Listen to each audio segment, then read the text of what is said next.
तो धर्म के कार्य करने के लिए हमें हमेशा तत्पर रहना है, कभी भी पीछे नहीं रहना है। क्योंकि जब पीछे रह जाएंगे तो फिर हम पीछे ही रह जाएंगे, आगे नहीं आ पाएंगे कभी भी।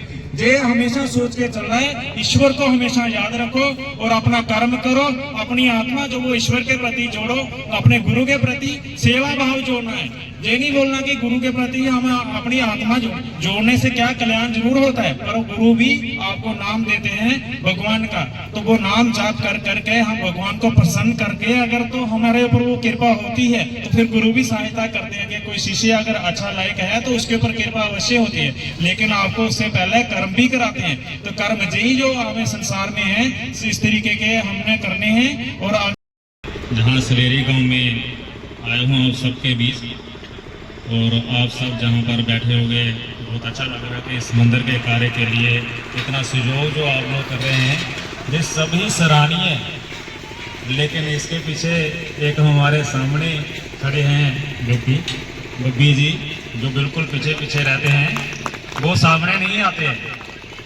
तो मैं उनको कहूँगा कि वो थोड़ा जरा सामने आए, आपके बीच वो रहे, तो वो भिक्षा मांगने जाते, तो आप सब ने उनको इस मंदिर के लिए दान दीक्षा सब देना है। क्योंकि उन्होंने ही जहाँ सबसे पहले प्रेरित किया कि हमने अपने गांव में एक मंदिर बनाना है, तो महाराज जी आपने महाराज जी को बोलना है, तो वो जहाँ आए, तो मैंने इनसे कहा कि चलो मैं महाराज जी से बात करूँगा, लेकिन मैं पहले वहाँ आऊँगा और जगह देखेंगे। जगह देखने के उपरांत मैं कहूँगा कि महाराज जी वहाँ आएंगे और चरण रखेंगे, जो भी आपकी इच्छा होगी मंदिर के प्रति वो सारा पूर्ण होगी। तो ये वहाँ आए, इन्होंने मुझे बुलाया, मैं और मेरे साथ शुभम जी साथ में जहाँ पर आए, आके जहाँ ये जगह देखी, तो आपको पता हमारे साथ जहाँ डॉक्टर जी हैं और उन्होंने ये भूमि दी है, तो उन्होंने कहा इतनी भूमि में मंदिर हमारा बनना है। तो मैंने कहा ये मंदिर जब आप इतना बड़ा बना रहे हैं तो इसके लिए सबका सहयोग चाहिए।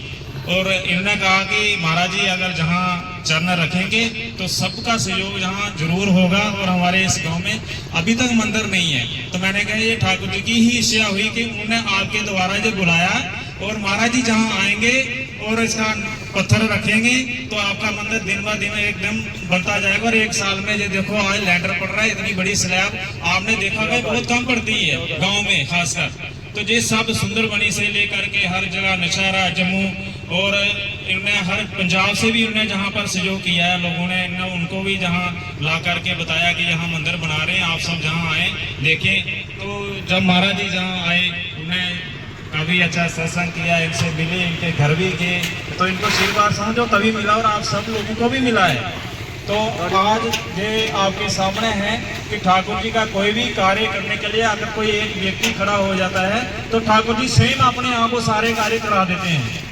जे हम भी ऐसे सोचे कि मैं कर रहा हूँ या ये व्यक्ति कर रहा है या वो कर रहा है, करने वाला कोई नहीं होता, सिर्फ ठाकुर जी ही करते हैं। तो हमारे गुरु जी का इतना मतलब प्रभाव है, वो जहाँ जाते हैं वहीं भीड़ लग जाती है। तो हम भी उनके सानिध्य में रहते हैं, सेवा ही करते हैं, हम कोई ज्ञानी नहीं ना कोई वैज्ञानी।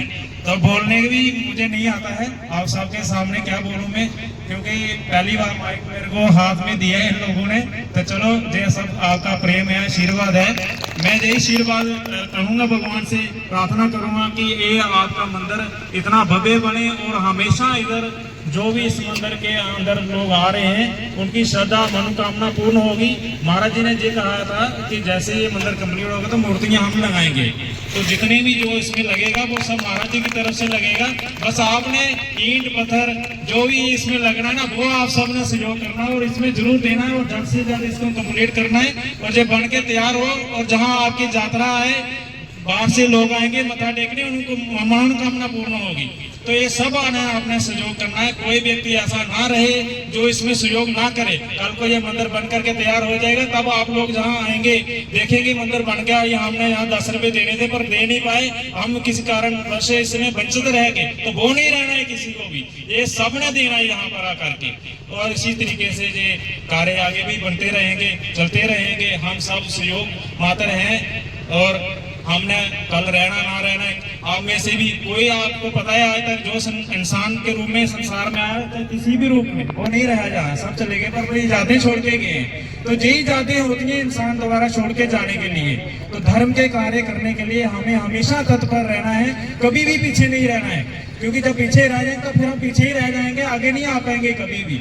ये हमेशा सोच के चल रहा है, ईश्वर को हमेशा याद रखो और अपना कर्म करो, अपनी आत्मा जो वो ईश्वर के प्रति जोड़ो, अपने गुरु के प्रति सेवा भाव जोड़ना है।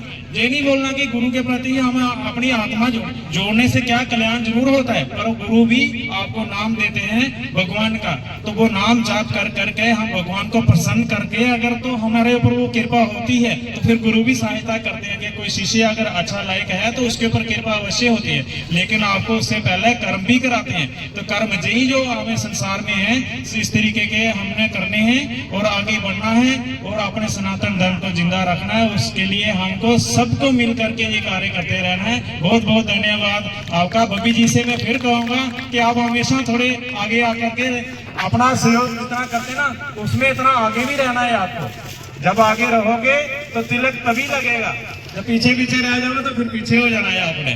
तो ये सारा सहयोग जो है बब्बी जी के द्वारा इधर लाया गया होगा और आप सबको भी इन्होंने बुलाया है जहाँ, तो इनका बहुत बहुत धन्यवाद हो कि इन्होंने ये काम धर्म का पीड़ा अपने सिर पे उठा करके चल रहे हैं। तो इसमें आप सब ने साथ दिया, जे मुझे बहुत गर्व है कि आप लोग इनके कहने पे इतना सहयोग कर रहे हैं। जहाँ पर आज ये मंदिर बन गया, कल 5 गुमटियां बनी, इन्होंने कहा मुझे ईंटों की जरूरत है, तो हम में से ही 1,000 500 ईंटें अगर दे देंगे तो ये जल्द से जल्द कंप्लीट हो जाएगा। तो मेरी तरफ से भी 1000 ईंटें आपको बब्बी जी मैं आज ही दे के जाऊंगा आपको। इसलिए मैं बहुत बहुत धन्यवाद करता हूँ आप सबका कि आपने मुझे यहाँ आने का मौका दिया। बहुत बहुत धन्यवाद आप सबका।